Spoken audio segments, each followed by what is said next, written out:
Welcome to Rooted Christianity Podcast with Sarah Thompson. Well, here we are at episode 8 for my Rooted Christianity podcast, and in today's episode, I want us to talk about the value of rest.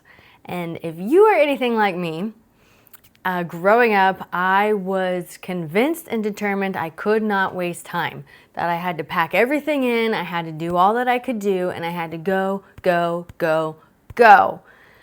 Part of why I was driven to go was I felt just like I needed to spend my time wisely to honor God. I had to pack all these things in, but also I didn't realize it, but as time went on, I did figure out that I also kept myself busy because I knew that if I sat still, if I, had a time of being, of resting, that the things in my conscience that I didn't want to deal with would start to come up and I would need to deal with them. So that was another reason I was avoiding rest. And maybe life is just busy and putting rest in there seems impossible. You have to go. So many people are demanding things of you. You don't have time to rest.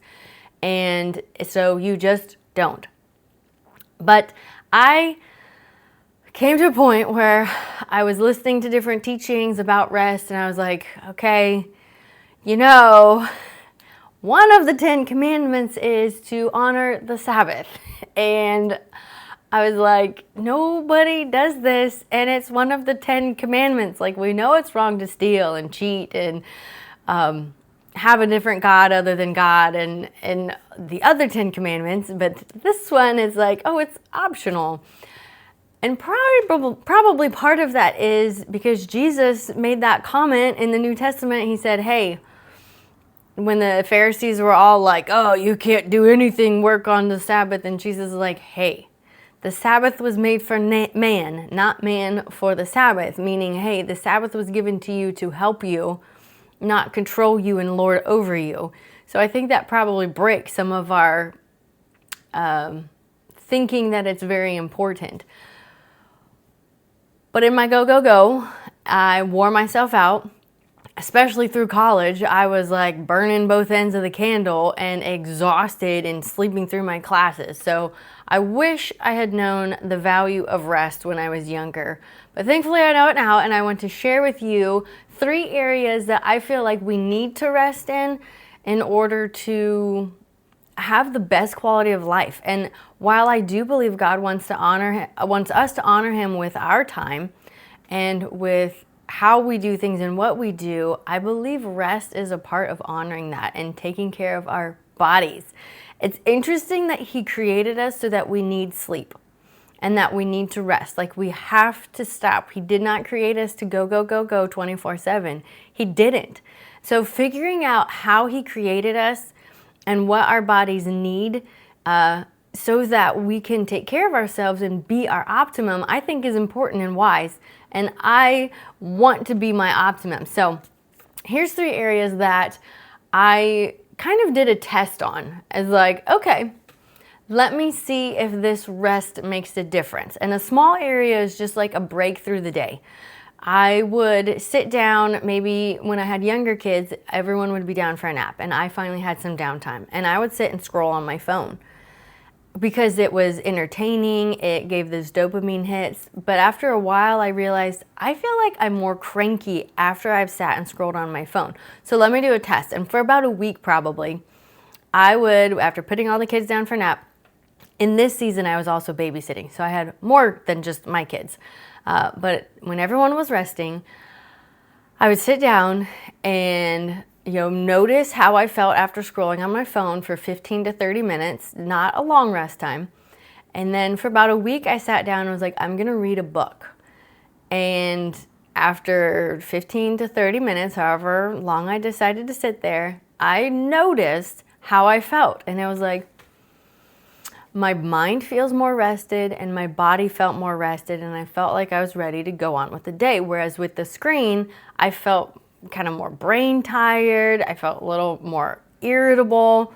So I made that mental note of, if I need rest, I need to not have a screen, like no TV, no, I don't know. I did not try it with like an audiobook. And I think that would probably work because it's the screen. So I made that mental note. Okay, if I need to rest throughout the day, I need to take a nap or I need to do something that is calming and quieting. Maybe you can sit and just be still for 20 minutes. Sit outside and watch the birds or something. I like to have something to do because my mind, I just get bored. And if you're like that, find something that calms you down but doesn't super stimulate you. So that was one area of rest that I realized, okay, this adds value and I am better for the rest of the day if I take a calming break in the middle of the day. The other area of rest is sleep. And I noticed that I was very snappy and irritable with my family, especially my kids, throughout the day, all the time. And I was like, I wanting to be like Christ, I knew that snapping at my kids all day was not being love, was not being patient, was not being kind. But I felt like I couldn't control it because I was tired and irritable. And I listened to different teachings and podcasts about what your brain does when you sleep, what you need when you sleep, and the value and all this stuff. And so I got convinced, okay, I need 7 to 8 hours of sleep at night. And one person I listened to that studies the brain and stuff said that 1 hour before midnight is worth 2 restoratively after midnight. So going to bed by 10 p.m. is vital to get 2 hours before midnight of that deep restorative brain sleep. And I thought, you know what? Let's try this. Instead of being go, go, go, I've got to get stuff done, go till the end of the night, just get stuff done, I'm going to wind down, be in bed by like 9:30, lights out no later than 10. You know, it's like treating myself like a kid, right? All right, Sarah, here's your bedtime. But after getting consistent, like a week or more of 8 hours of sleep a night, I realized, oh, the things of the day don't irritate me as much. I can handle the stimulation more, like of kids asking questions and, oh, I'm nicer.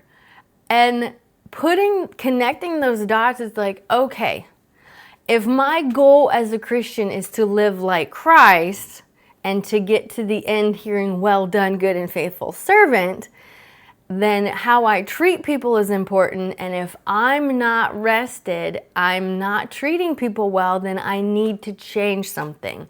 I needed to make it a point to go to bed on time.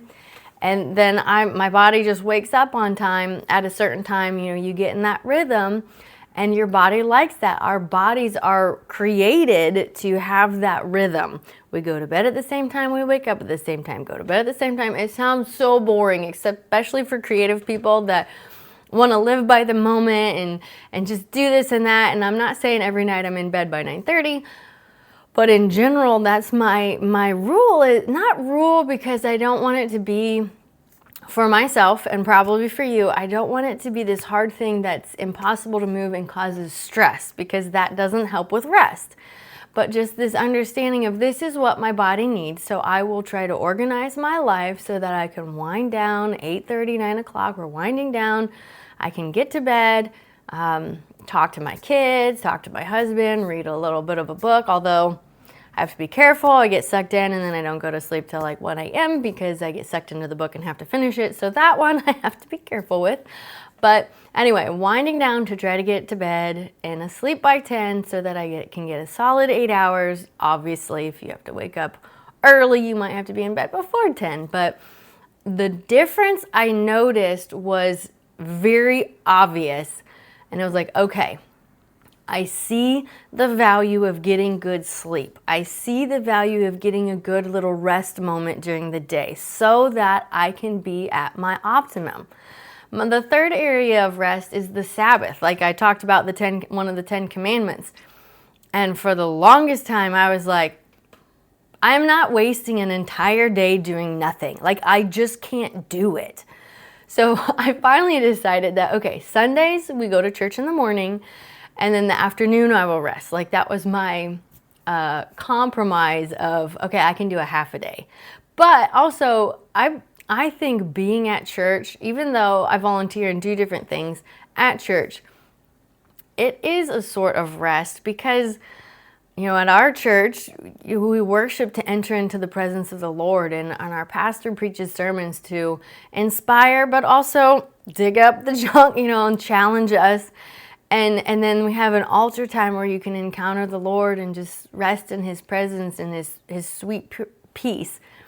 So that is a type of rest. And okay, in this, while I mention that, I'm not hitting on quiet times because I'm assuming you're doing that every day, because that also is a recharge and a refilling for your spirit and your soul. But I'm just talking about like the physical rest, wrestling with, I don't rest and maybe I should, and here's some good reasons why. So with the Sabbath rest, I was struggling with, and actually in the beginning of the season, dreaded Sunday afternoons and resting because I felt bored.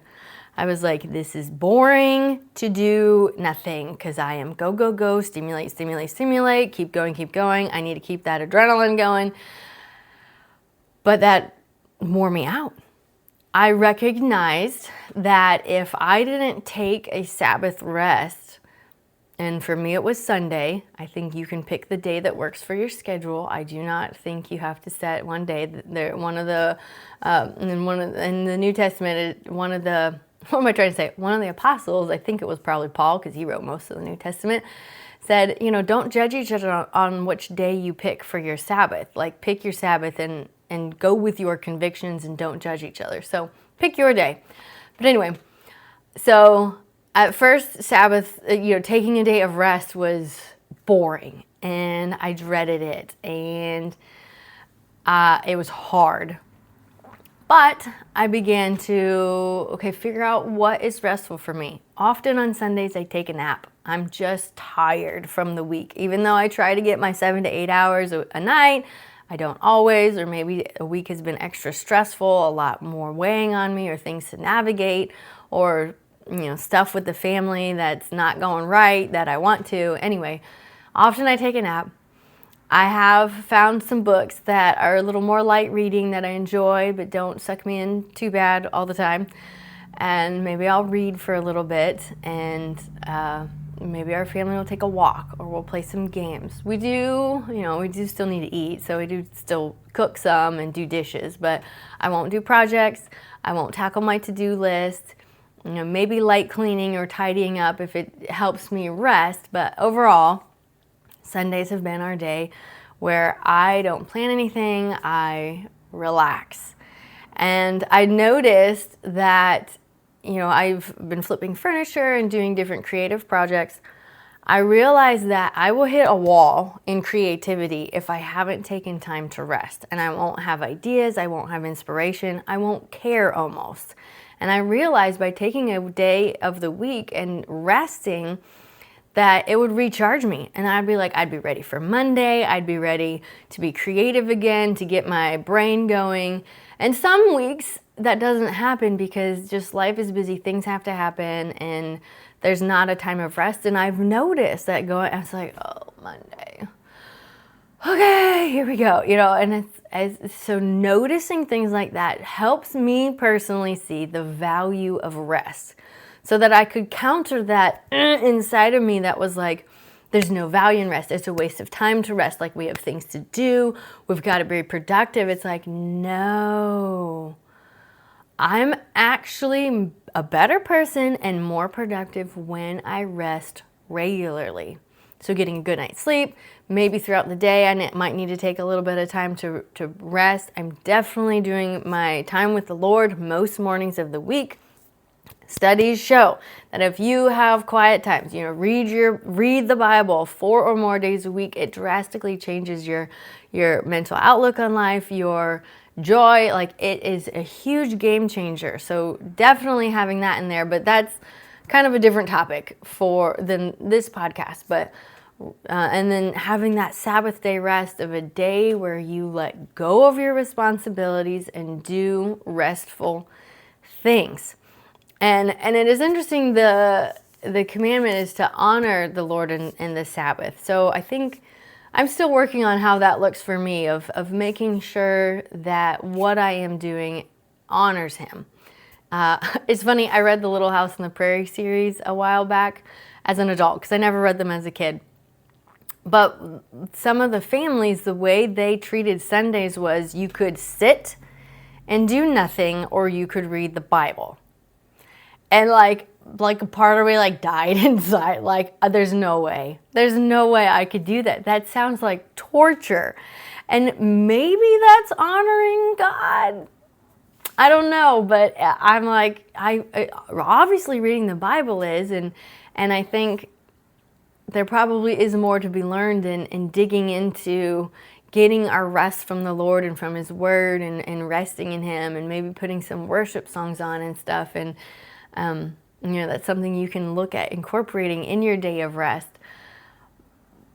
But I would shy away from being legalistic about your day of rest, because it's supposed to be rest. And like Jesus said to the Pharisees, like, look, it's made for you to be refreshed, not for you to be so legalistic you won't heal a man that has a lame, withered hand on the Sabbath because you are so stuck on your rule, That's why I'm not so stuck that I have to have a Sabbath every week. If something comes up and we have to move it, or it gets skipped kind of that week, it's okay.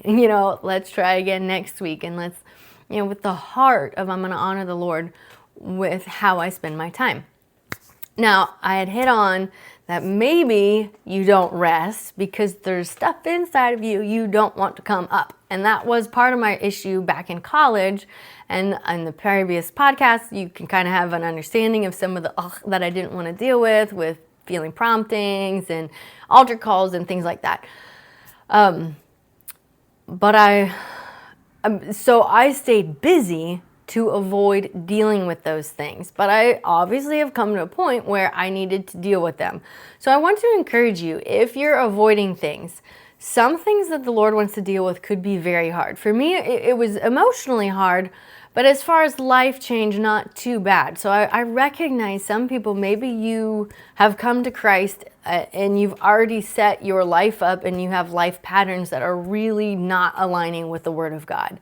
And to hear Him convict you on those things would mean a lot of change, and maybe drastic, hard changes, income changes, life stability changes. Like, I understand that and get that can be very hard to let the Lord touch. But I want to encourage you, the Lord is making things heavy or uncomfortable that we're wanting to avoid because there's something going on that isn't the best for you, and it's not aligned with His kingdom. And He has the way His kingdom works because it is the best way to do things. It's freedom, it's life, it's wholeness, it's peace inside of us. So I want to encourage you, if you are avoiding quiet, and maybe you haven't realized it till you hear me say this, you just think, my life's busy, I don't have time for rest.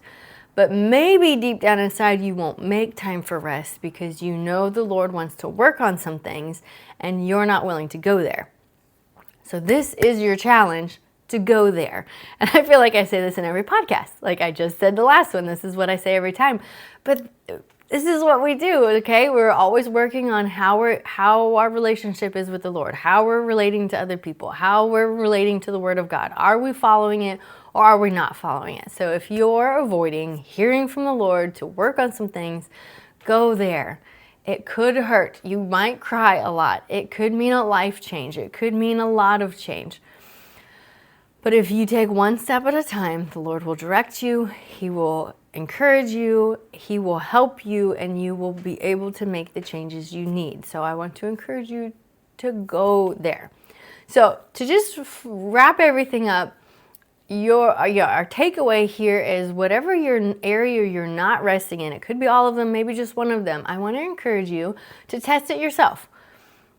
Go a week and do, a resting time during the day with no screens and see how different you are. Go a week of sleeping, getting good 7 to 8 hours of sleep a night, and see how you change. So do the test. Your homework is, if you are not resting well and optimizing your abilities by giving yourself these times of rest, because we were created to need that rest, and I want to challenge you to rest. And if you're avoiding the things of God, I want to challenge you to start talking to Him about it. So, all right, this is a shorter podcast this week, but, maybe that means it gives us more time to rest. So thank you for joining me. I'm so glad we can talk about this. I want you to thrive in your Christian walk. So I hope this is another area that encourages you and helps you see how you can do life better.